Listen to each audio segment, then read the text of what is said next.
श्री सद्गुरु महाराज की जय।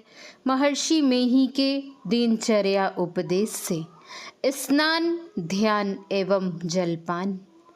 कुछ वर्ष पूर्व मालिश के सरसों तेल में कपूर मिलाया जाता था और प्रत्येक रविवार को जैतून के तेल से मालिश की जाती थी।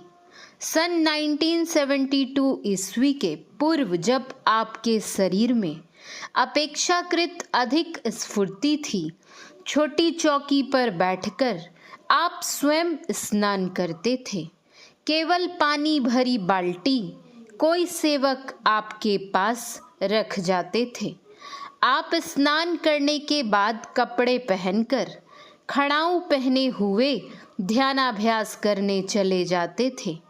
उस समय देह में तेल की मालिश नहीं करते थे, लेकिन केश में सरसों का तेल अवश्य लगाते थे। अब कोई भी तेल केश में नहीं लगाते हैं।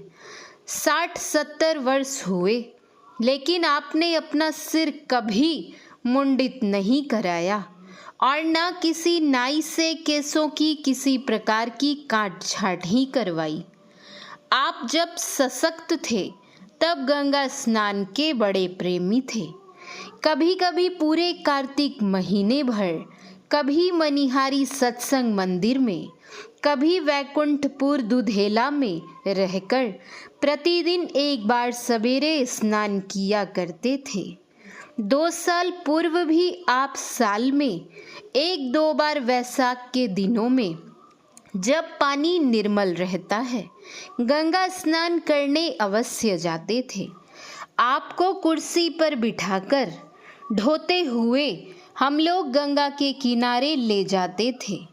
पैर के चप्पल खोलकर दाएं हाथ में लाठी लिए और पीछे से मेरे हाथों का सहारा पाते हुए कोई स्तोत्र बुदबुदाते हुए प्रणाम करके जल में आप पैदल प्रवेश करते थे और नाभि तक जल के आ जाने पर कानों में उंगलियां डालकर कई डुबकियां लगाते थे।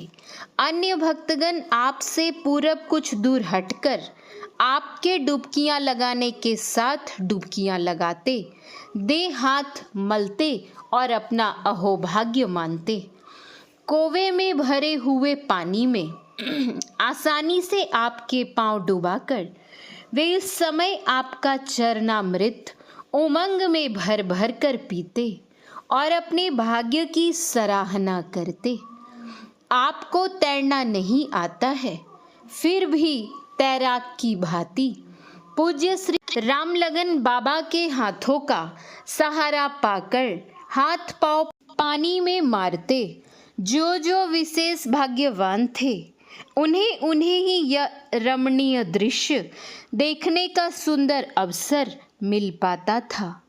दूसरों की गंदगी धो बहाकर स्वयं अपवित्र बनी हुई पतित पावनी गंगा देवी उस दिन अवश्य ही आपके त्रैलोक पावन चरण कमलों को हृदय में रखकर पवित्र होती हुई आनंद में पूर्णतः डूब जाती होगी और अपने सौभाग्य पर इठलाती हुई सरित पति से मिलने के लिए तेजी से बढ़ती होगी।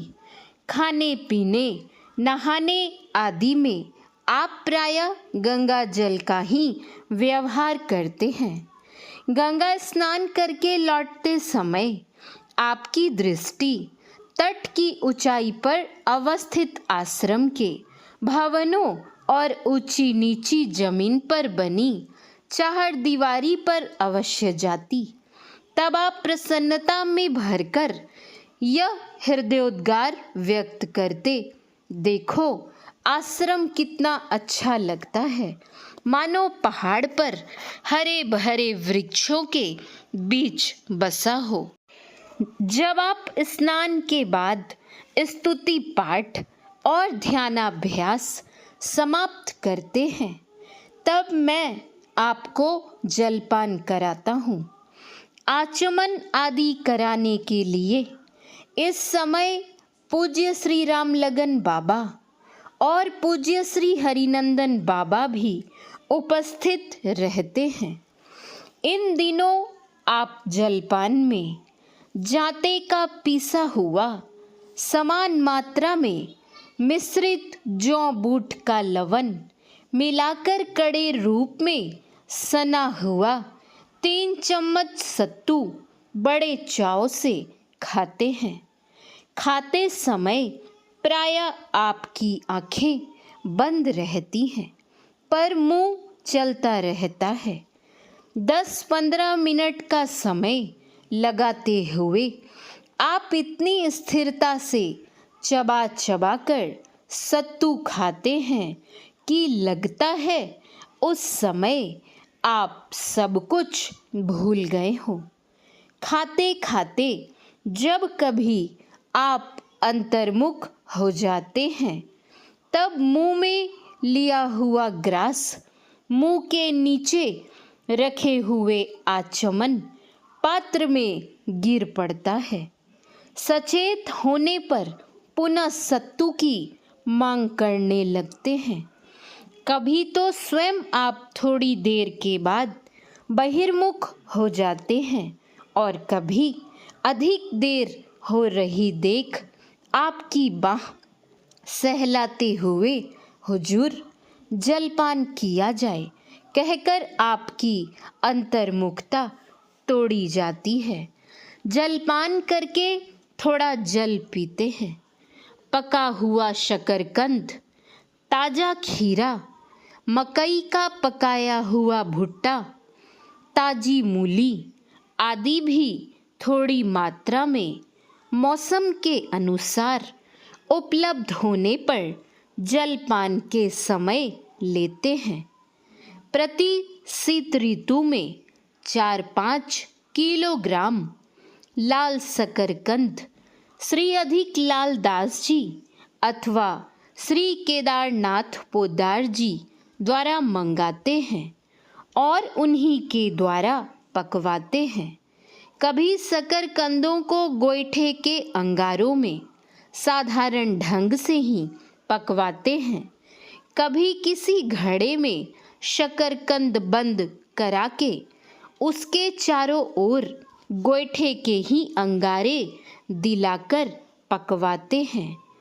पकाने का कार्य शाम में होता है। उन शकरकंदों को किसी बर्तन में रखकर किसी सुरक्षित स्थान पर खुले आकाश के नीचे रात भर पड़ा रहने दिया जाता है। दूसरे दिन जलपान के समय एक शकरकंद का 1/4 भाग ही आप खाते हैं। शेष शकरकंद आश्रम में उपस्थित लोगों के बीच बंटवा देते हैं।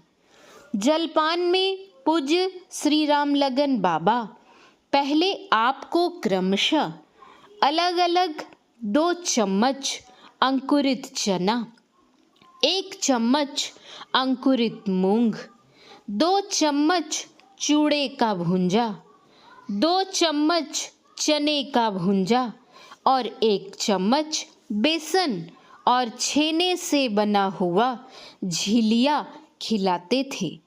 इन पदार्थों के साथ आप सेंधा नमक और गोलमरीच भी लेते थे। उक्त चीज़ें आप ऊपर लिखित क्रम से ही प्रतिदिन खाते थे। कभी क्रम का विस्मरण नहीं होता था। अंतर्मुखता से बहिर्मुख होने पर पुनः आपको स्मरण हो आता था कि आपने क्या खाया है और अब क्या खाना है।